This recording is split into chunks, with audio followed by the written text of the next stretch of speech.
People love to imagine that history began with famous battles. It didn't. For thousands of years, men killed and died, and almost all of it vanished. No names survived. No speeches survived. Whole victories disappeared like footprints in sand. Then Egypt did something different. It carved a campaign into temple walls so precisely that the battle still breathes.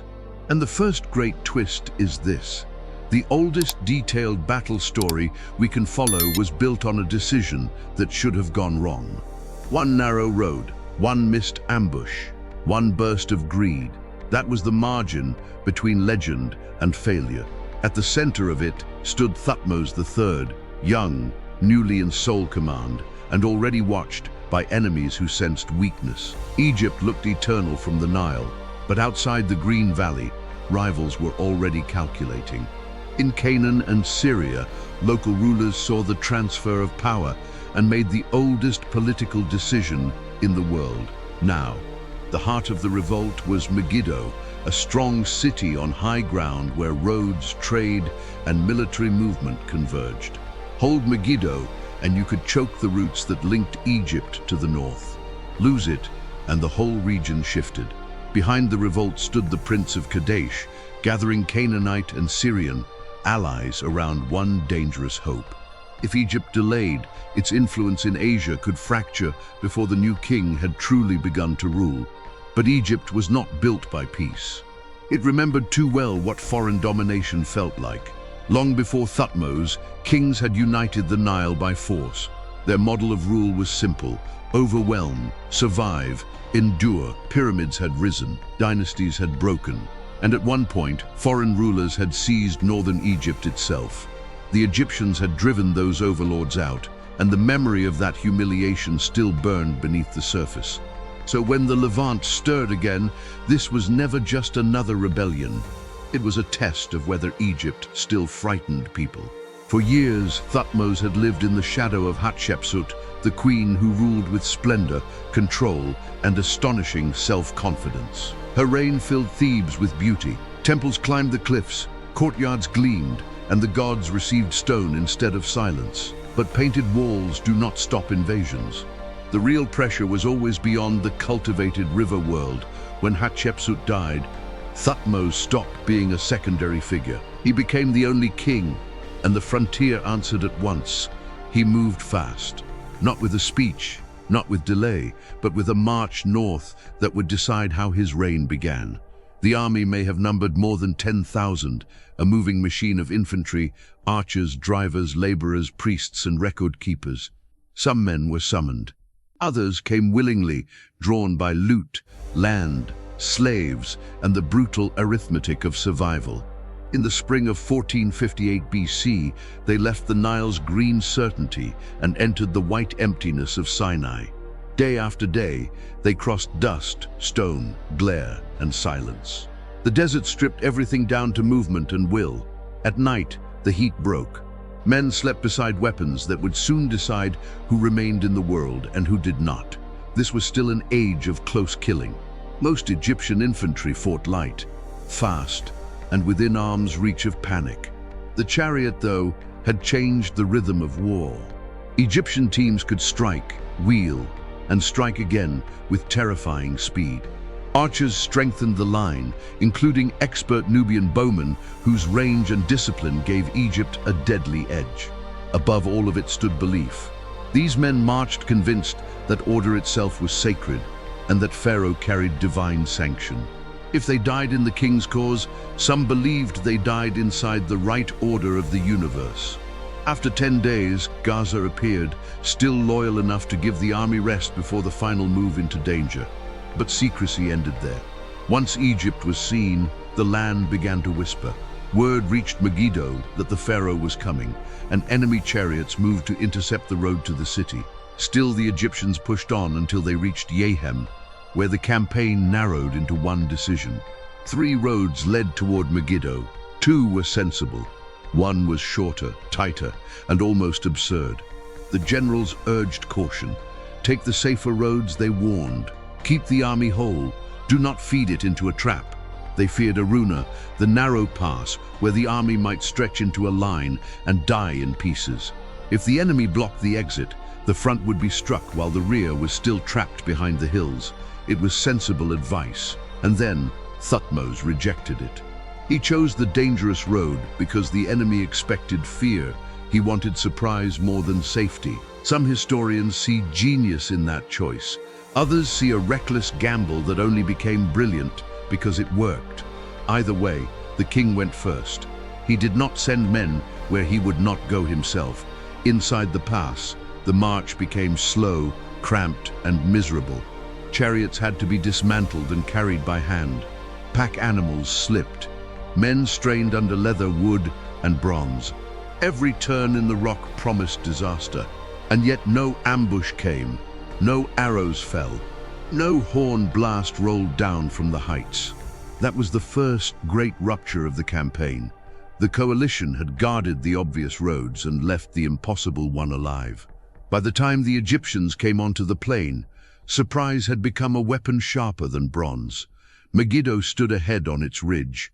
The enemy had expected one kind of battle and suddenly faced another. As daylight faded, the Egyptians pitched camp near a stream and prepared for the morning that would decide everything. Through the camp came the order, "Ready your weapons." At dawn, there would be open battle. Morning rose over the valley like a held breath. The coalition formed with Megiddo behind it. The Egyptians advanced, and at the center rode Thutmose in his chariot, bright with royal metal and absolute confidence. The annals compare him to Horus and Montu, as if the king had entered the field carrying gods in his posture. We do not know every move of the opening clash, but the shape of the violence is easy to imagine. Arrows likely came first, sweeping out to find horses, throats, shield gaps, and panic. Then the infantry met, and the fight collapsed into the oldest distance in war, arm's length. Chariots cut through openings, not like tanks, but like fast knives searching for weakness before the line could close again. Somewhere in that chaos, the coalition began to fail. Not slowly, suddenly. One section bent, then another. Resistance turned into flight with brutal speed. The Egyptians had the chance to end everything there, and then came the mistake that made Megiddo unforgettable. Instead of sealing the victory, many rushed into plunder, stripping armor, ornaments, weapons, anything they could seize from the field. That pause saved the enemy. Survivors reached Megiddo, and the gates shut before Egypt could take the city in one blow. Some were dragged up the walls on ropes and improvised cloth lines because there was no time left for order.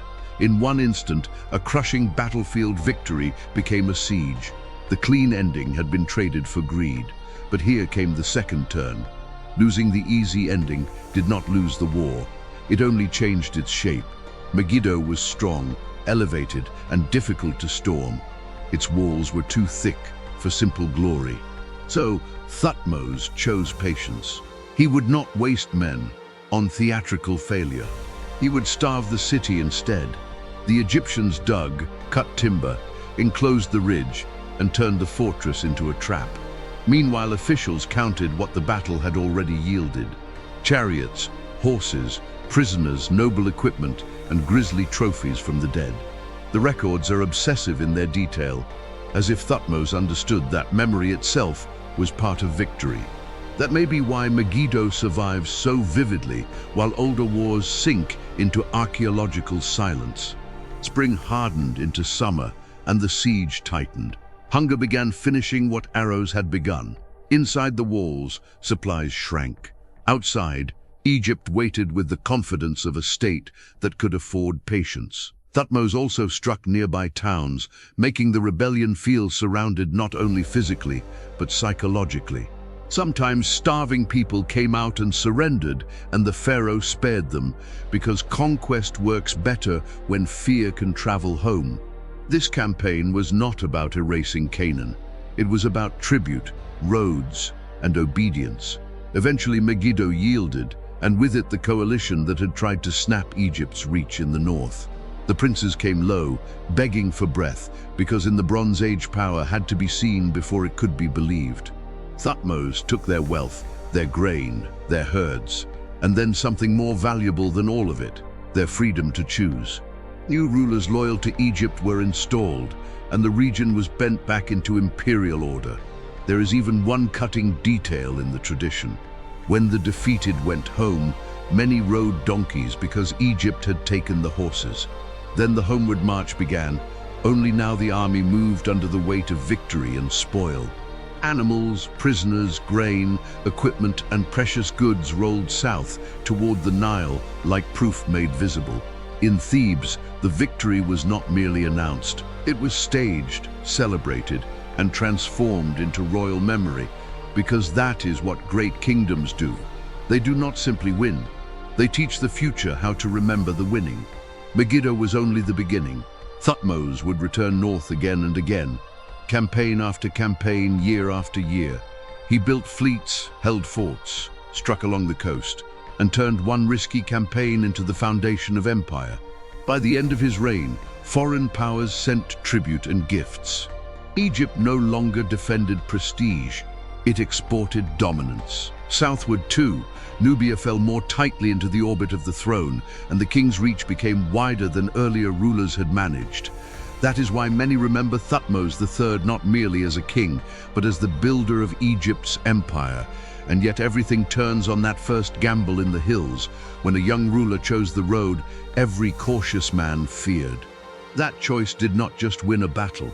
It created the oldest, fully narrated battlefield drama we can still reconstruct. Not the first war ever fought, not the first king to march, but the first battle in history that still speaks in detail, and what it says is brutally familiar. Ambition, fear, discipline, greed, luck, and the speed with which power moves before doubt can harden.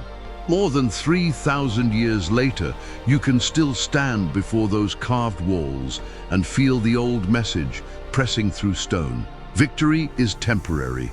Memory is selective. But when a kingdom controls the record, it can outlive the dead by millennia. So when someone says history begins with Greece or Rome, remember the dust below Megiddo and the king who moved first. Because before the classical world wrote its legends, Egypt had already carved one into eternity with bronze, nerve, and timing. If this kind of ancient story deserves a place on your screen, subscribe, leave a like, and tell me what country or city you're watching from.